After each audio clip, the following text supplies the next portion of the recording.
세 번째 하나님의 심판의 저주의 말씀이 임합니다.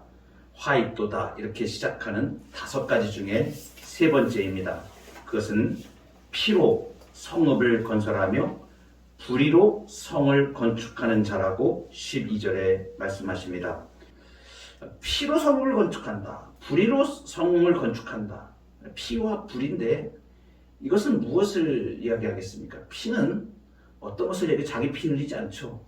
남의 피를 흘리는 겁니다. 그러니까 강제로 사람을 데려다가 노예로 삼아서 피정복민들을 살육하며 그들을 강제로 다스리는 걸 말하는 거예요. 모든 자유를 박탈하고 그렇게 노예 삼아서 그들을 강제 노역을 부과하는 것을 말합니다. 악행이죠. 불의함입니다. 누가 이렇게 했다는 것입니까?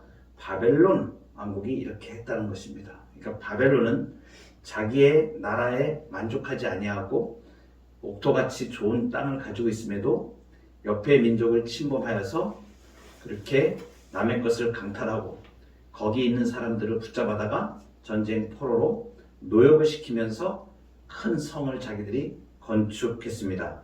그러니까 지난 시간에 제가 이 큰 성 바벨론에 대하여 말씀을 드렸습니다. 그 어마무시한 크기와 그 고대 도시로는 상상할 수 없는 그렇게 너무나 한 변의 길이가 22.4km가 되는 사각형 유프라테스 강에 그 거대한 성을 짓고 그 성이 밑에 폭이 30m고 높이가 14m가 되고 위에 사륜마차가 2대가 지나가는 정도의 그것을 갖다가 쭉 그 성벽을 둘러서 만들었다고 한번 생각을 해보십시오. 보통 인력 가지고는 되지도 않는 일입니다. 그 많은 인력을 어떻게 했다는 얘기가 피로 만들었다는 얘기예요. 그래서 돌이 소리 지르고 들보가 응답한다고 지난 시간에 말씀을 드렸었습니다. 피로 성읍을 건설한다. 여러분 이 피로 성읍을 건설하는 것은 비록 바벨론만 하는 일이 아닙니다. 역사에 보면 수많은 강대국들이 약소한 국가를 침범하여서 피로 성을 건설하는 일들을 하였습니다. 우리가 잘 아는 바대로 독일의 히틀러는 제2차 세계대전을 일으켜서 수많은 사람들을 학살하며 그렇게 많은 사람들을 짓밟고 그들을 또 동원하여서 자기 성을 샀습니다. 제국주의입니다. 일제도 마찬가지입니다. 그렇게 수많은 나라들을 침탈을 하고 수없이 많은 사람들의 피를 흘리게 하고 그렇게 지금 우리 대한민국에도 그 일제시대 때 피를 본 그 많은 피해자들이 지금도 여기 살아서 지금 외치고 있지 않습니까? 이렇게 수없이 많은 제국주의와 이런 나라들이 정말 약소한 국가들을 침범하여서 그들을 핏값으로 자기들의 성을 쌓았다는 것을 말합니다. 여러분 지금도 일어나고 있죠. 그 거대한 제국이 우크라이나를 침범해서 러시아 제국이 지금 그렇게 똑같은 일을 또 하고 있습니다. 실제로 전쟁에서만 나타나는 것뿐만이 아니라 경제적으로도 자기 배를 배불리기 위하여 약소국을 경제적으로 침탈하고 그렇게 하는 것도 역시 이러한 바벨론 성을 쌓는 것 같은 침탈에 해당한다고 볼 수 있습니다. 약한 자의 피와 고열을 뽑아서 자기의 배를 치는 악행을 이야기합니다. 여러분 피로 성을 쌓는 것은 나라들만 하는 게 아니라 사람들도 많이 합니다. 개인들도 기업을 하는 사람들도 자기가 그 이익을 차지하기 위해서 권모술수와 별의별 수단을 다 동원하여서 그렇게 기업을 사는 사람들도 많이 있습니다. 지금 우리 대한민국에도 재벌을 이룬 사람들 중에 그 안에는 폭력과 그 재벌을 이루기 위해서 숙적 정적을 제거하기 위하여 수없이 많은 살육을 저지른 일들이 수없이 많이 있습니다. 겉으로 드러나지 않을 뿐입니다. 저는 그 내막에 들어가서 많은 것들을 본 사람이기 때문에 특히나 정말 정당하게 공의롭게 그렇게 대한민국에서 그러한 부를 이룬 그야말로 정당하게 그리고 이 법을 다 지켜가면서 그렇게 이룬 그러한 부를 가진 사람들은 그렇게 많지 않습니다. 그래서 어려운 시대에 남을 짓밟고 권모술수를 이용하여서 특히 금융시장 안에 들어가 보면 그러한 비리들과 이러한 모든 것들이 지금까지 한국 경제사에 얼룩져 있는 것을 우리가 보게 되어집니다. 이렇게 많은 사람들은 피로 자기 성을 쌓게 됩니다. 여러분, 작은 성이라도 피로 성을 쌓지 마십시오. 아멘. 남의 것을 남을 아프게 하고 남의 눈에 피눈물 나게 하면 그것은 하나님이 가만두지 않으십니다. 오늘 이 말씀을 하시는 분은 하나님이 지금 이 말씀하시는 것이거든요. 여러분, 피로 성을 쌓은 사람 중에 대표적인 인물이 성경에 나옵니다. 가인입니다. 성경에 보면 아주 특별하게 이런 부분을 말씀하시는데 우리가 그냥 스쳐 지나갈 때는 그냥 그런가 보다 이렇게 지나갈지 몰라요. 그런데 창세기에 보면 4장 17절에 가인이 여호와 앞을 떠나서 에덴 동쪽 놋 땅에 거주하더니 아내와 동침함에 그가 임신하여 에녹을 낳은지라. 가인이 성을 쌓고 그의 아들의 이름으로 성을 이름하여 에녹이라 하였더라. 여러분, 이걸 한번 자세히 보세요. 가인이 성을 쌓고 그의 아들의 이름으로 성을 이름하여 에녹이라 그랬답니다. 이것이 무슨 문제가 됩니까? 그냥 지나가면 우리는 그냥 지나갈 수 있는 문제를 볼 수 있어요. 그런데 이 가인이 누구입니까? 자기 아벨을 들에서 쳐 죽인 첫 살인자입니다. 그 살인자가 지금 여호와 앞을 떠나서 하는 행동이 무엇입니까? 성을 쌓는 겁니다. 좀 특이하죠? 그러니까 이 하나님의 말씀에서 성을 쌓는다고 하는 것은 어떠한 것을 말하냐면 자기의 아성을 남을 짓밟고 남을 피를 보게 해서 자기의 것을 만들어버리는, 그리고 자기는 망하지 않으려고 그 성을 쌓는 그러한 의미를 많이 가지고 있음을 지금 말씀해 주시는 것입니다. 우리가 인간의 언어가 흩어진 사건이 창세기 11장에 바벨탑 사건이 나옵니다. 여러분, 바벨탑을 한번 잘 보세요. 이때가 언제입니까? 노아의 홍수가 막 끝나고 난 다음입니다. 이 사람들이 홍수로 하나님의 심판을 받고 나서 저지르는 일들이 무엇이냐면 바로 이것을 말합니다. 자, 벽돌을 만들어 견고히 붙자 하고 이에 벽돌로 돌을 대신하며 역청으로 진흙을 대신하고 또 말하되, 자, 성읍과 탑을 건설하여 하늘에 닿게 하여 우리 이름을 내고 온 지면에 흩어짐을 면하자. 이것이 인간의 부패한 타락한 인간의 아주 전형적인 성을 쌓는 모습을 말하는 것입니다. 탑을 건설하여 하늘에 닿게 하여 우리 이름을 내고 온 지면에 흩어짐을 면하자. 여러분, 인간들이 왜 이렇게 성을 쌓는다고 생각하세요? 성을 쌓는 사람들은 이 성을 거대하게 쌓으면 이것이 영원하리라고 생각합니다. 그래서 성을 쌓는 겁니다. 가인이 도망가서 여호와의 앞을 떠나서 거기서 성을 쌓고 또 바벨탑을 쌓았던 이러한 사람들처럼 이 사람들은, 사람들의 생각은 자신의 노력과 자신의 힘으로 이것을 영원히 지속할 수 있다고 생각합니다. 하늘에 계신 이가 웃으시니. 시편 2편에 여러분, 얼마나 인간이 어리석은가 하면 그렇게 과학이 발전하고 그렇게 의술이 발달했다고 하지만 코로나 바이러스 하나를 못 찾습니다. 온 세계가 그냥 발칵 뒤집혔습니다. 여러분, 잘 보세요. 역사의 흐름에서 바벨탑과 같이 이렇게 성을 쌓는 것, 이건 인간의 지식과 인간의 교만이 극도로 가고 있음을 말해주고 있는 거죠. 그러니까 우리는 과학으로 모든 걸 다 할 수 있어. 이렇게 인터넷이 발전을 하고, 이거 봐봐, 이렇게 과학 문명이 발전하고, 이렇게 지금 첨단 과학이 발전하고, 생명공학이 발전하고 인간도 이제 복제할 수 있다고 이렇게 하면서 인간들이 교만하고 그 과학의 성을 쌓아가니까 하나님께서 하늘에서 웃으시고 바이러스 하나를 딱 보냈는데 이 바이러스가 온 지구촌을 마비시켜버리지 않았습니다. 꼭 바벨탑을 보는 것 같아요. 흩어짐을 면하자 그랬는데 하나님께서 언어를 흩으셔가지고 흩어버리지 않습니까? 인간들이 자기들이 연대하여서 하나님을 대적할 수 있다고 그러한 과학을 자랑하고 그렇게 뭉치기를 좋아해가지고 이제 우리는 국가적으로 다 연합하고 다 이렇게 해서 잘 우리가 다 공존된 이렇게 우리의 힘으로 살 수 있어 라고 모여 하는데 하나님께서 바이러스를 딱 보내시니까 싹 다 흩어지는 겁니다. 꼼짝 말합니다. 그 바이러스 하나에. 하늘에 계신 이가 웃으심이죠.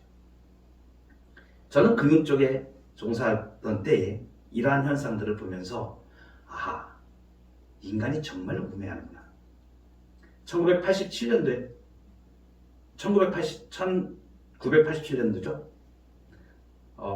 블랙 먼데이 사태가 있었습니다. 미국에.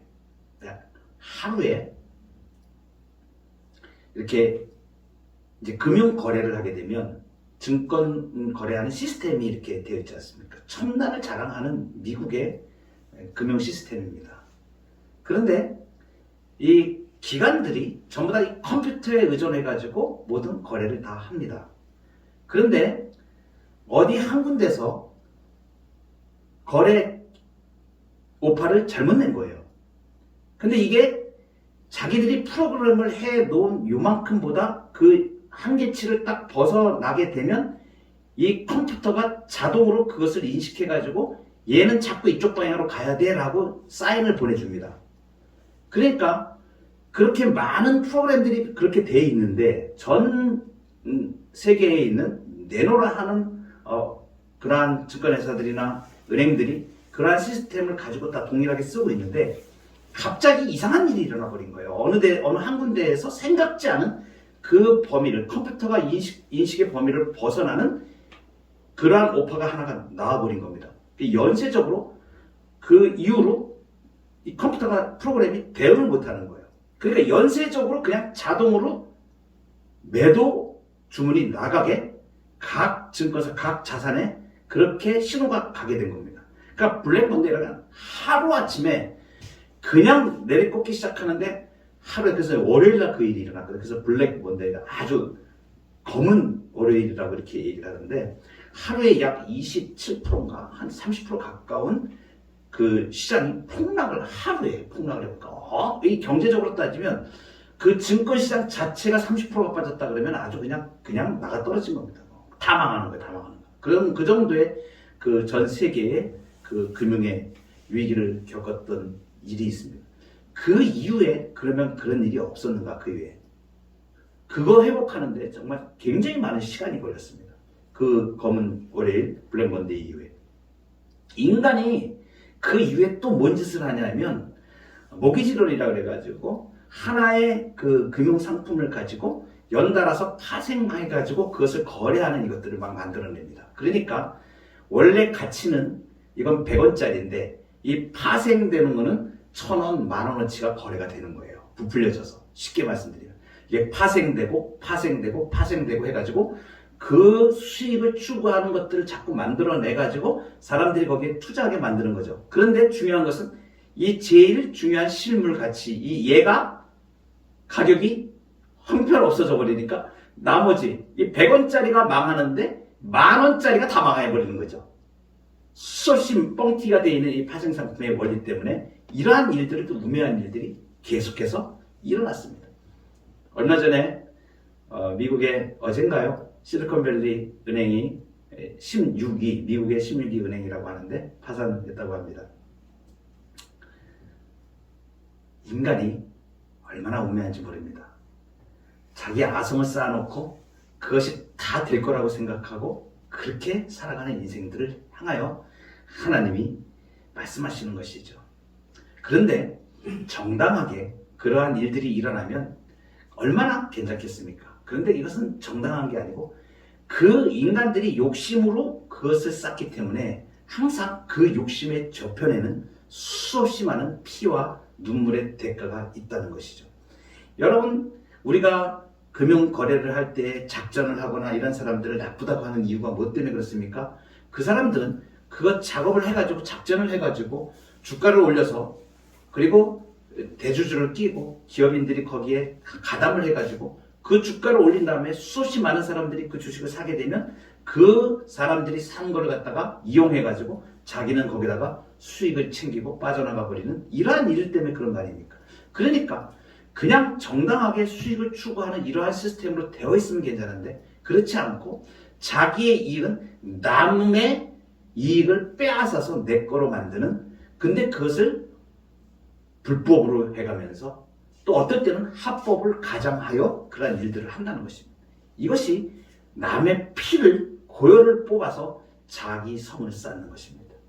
여러분, 우리가 이런 것들을 정말 그리스도인들이 이 땅의 삶을 살면서 내 삶 속에서 내가 무엇 하나라도 절대로 내가 남의 피를 흘려가면서 내가 이익을 취하거나 내가 잘 되는 것을 하게 되면 하나님이 용서치 않으십니다. 하나님의 백성들은 이것을 명심하셔야 됩니다. 그래서 탐욕과 욕심 가운데 거하게 되면 나도 모르게, 또는 어떨 때는 그것을 그냥 하는 것이 내 주변에서 하는 사람들이 다들 그렇게 해, 불법을 다 그렇게 해, 그럼 나도 모르게 어떨 때는 휩싸일 때가 있다는 것이죠. 그래서 우리가 근신하여 깨어서 절대로 그러한 일에 우리가, 사실이요, 그 수많은 재물들 죽을 때 하나도 못 가져갑니다. 아멘. 다 놓고 가야 됩니다. 어떤 회장님 한번 보세요. 그렇게 제국을 잃은 것처럼 마지막에 아마도 제가 볼 때는 몰핀 주사에 의존해가지고 마약에 의존해서 간신히 생명을 연장했던 걸로 보이는데 얼마나 불쌍한 사람인지 모릅니다. 그 많이 버는 거 하나하나 누리고 갑니까? 하나도 못 누리고 갑니다. 그리고 그것이 여러 사람을 행복하게 하는 그것으로 작동을 하면 좋은데 그렇지 않을 경우에 얼마나 인생이 허무한 것인가를 우리가 보게 됩니다. 여러분, 이러한 일들에 대하여 하나님은 하늘에서 웃으시면서 어떻게 하시는가? 오늘 13절에 보시면 이렇게 말씀하십니다. 민족들이 불탈 것으로 수고하는 것과 나라들이 헛된 일로 피곤하게 되는 것이 만군의 여호와께로 말미암음이 아니냐. 이 원문에 보면 만군의 여호와가 이 일을 행하신다, 이렇게 먼저 만군의 여호와를 나타내십니다. 이것은 무엇을 말하냐면 주권이 이렇게 세상에 되어가는 일들과 심판에 관한 일들이 누구로부터 말미암아 주권자이신 하나님께 있다는 것을 말합니다. 문 민족이 일껏 쌓은 것이 불타버리고 뭇 종족이 애써 세운 것이 허사가 되리니 이것이 바로 만군의 여호와께서 하시는 일이다. 이것입니다. 이래서 이 13절에 말씀하시는 것은 바벨론이 피정복국 백성들을 동원하고 그들의 노동력을 차치하여 성읍을 쌓은 일이 다 헛수고가 될 것이다. 사람은 그것이 영원할 것이라고 생각하고 자기에게 이것이 영원토록 같이 갈 거라고 생각하지만 하나님께서는 웃으시면서 그것을 그대로 다 불타 없어질 것으로 말씀하십니다. 여러분, 그런데 여기서 만군의 여호와라고 하는 이 말씀을 우리가 초점을 맞추시기 바랍니다. 바벨론의 멸망보다 무엇에 지금 초점을 맞추고 있냐면 하나님의 역사의 주관에 지금 초점을 맞추고 있는 것입니다. 만군의 여호와 할 때 이 만군이라는 단어는 성경에 많이 나옵니다. 그러니까 이거는 뭐냐면 군대를 의미하는 거예요. 만군 군대를 의미하는 겁니다. 그러니까 지금 당시의 바벨론 군대를 생각해 보십시오.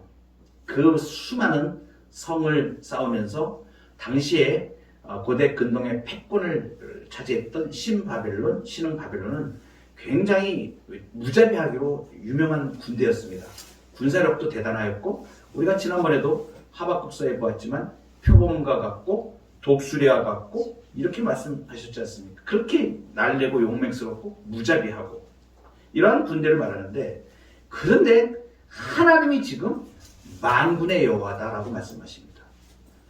하나님과 관련해서 하나님이 천군 천사를 대동해서 자기 백성을 그렇게 세상의 군대가 감당하지 못할 그 군대의 힘으로 보호하시고 심판하실 것을, 악에 대하여 심판하실 것을 말씀해 주시는 것입니다.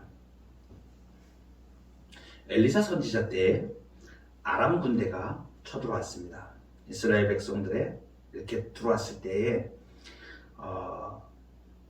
게하시가 엘리사의 종이죠. 떨면서 부들부들 떨면서 어떻게 하면 좋습니까? 아람 군대가 이제 우리는 다 망할 수밖에 없습니다. 그때 엘리사가 하늘을 향하여 기도하면서 그의 눈을 떠서 하늘을 보게 합니다. 하늘에 말할 수 없는 천군천사 불말과 불병거가 있는 것을 딱 보고 난 다음에 하나님의 영광을 보게 됩니다. 하나님의 힘을 보게 됩니다. 여러분, 우리가 이 땅을 살아가면서 이것을 보시기 바랍니다. 아멘. 이것은 영적인 눈으로 우리가 보고 살 수 있는 겁니다. 하나님은 우리의 삶 가운데 우리가 상상할 수 없는 그 군대와 힘과 능력을 가지고 주의 백성들의 삶을 보살피시고 지키십니다. 그리고 우리가 세상으로부터 위협을 당하고 세상에 어떠한 도전을 받게 될 때에 거기서 하나님께서 지키시는 그 힘은 우리의 눈으로 잘 보이진 않았지만 우리의 영안을 열어서 보면 하나님께서 천군천사의 대장으로 우리의 삶을 지키심을 우리에게 보여줍니다.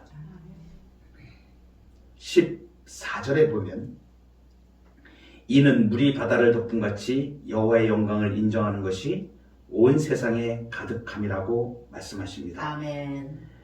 이렇게 하나님께서 지금 어떤 영광을 나타내시는데 아멘. 우리가 출애굽할 때 그것을 보았습니다. 애굽의 나라에 종살이 하고 있는 당시에는 이스라엘 민족은 세계사에 등장하지 못할 민족입니다. 굉장히 약한 민족이에요. 작은 민족, 변방의 아주 작은 민족입니다. 그러니까 몇백만도 안 되죠. 그 당시에 어마어마한 국가들이 있었습니다. 당시에 그 이스라엘 백성들을 지배했던 애굽만 해도 그렇지 않습니까? 굉장히 문명적으로 발전하였고 그 민족의 수라든가 군대라든가 이러한 부분은 이스라엘을 생각하면 이스라엘은 굉장히 형편없는 아주 작은 보이지도 않는 민족입니다. 그런데 하나님께서 그 민족을 택하십니다. 그러니까 우리 하나님의 구속 역사를 보면 참 특이하세요. 그건 무엇이냐면 이 세상에 약한 것을 택하사 아멘. 이 세상에 강한 것들을 부끄럽게 하신다. 아멘. 하나님께서 이 역사를 행하십니다. 그래서 여러분 이스라엘 백성을 택하셔서 그들을 이끌어내실 때에 홍해를 건너게 하시는데 거기에 애국 군대가 수장을 당해버립니다. 그러면서 하나님께서 나타내신 게 뭐예요? 나는 이스라엘 백성들, 이 사람들의 하나님이 아니고 온 세계를 주관하는 신이시다라는 것을 드러내시는 가장 중요한 출애굽의 가장 하나님께서 출애굽기의 그 모든 역사를 통하여서 드러내시는 게 뭐냐면 내가 이 땅을 다 통치하는 하나님이다라는 여호와라는 것을 나타내시는 거예요.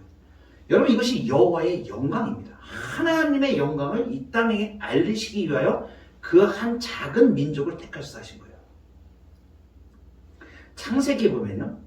우리의 족장들이 많이 나옵니다. 아브라함이 나오고 이삭이 나오고 야곱이 나오고 그 족장의 역사를 통해서 하나님께서 보여주시는 게 뭐예요?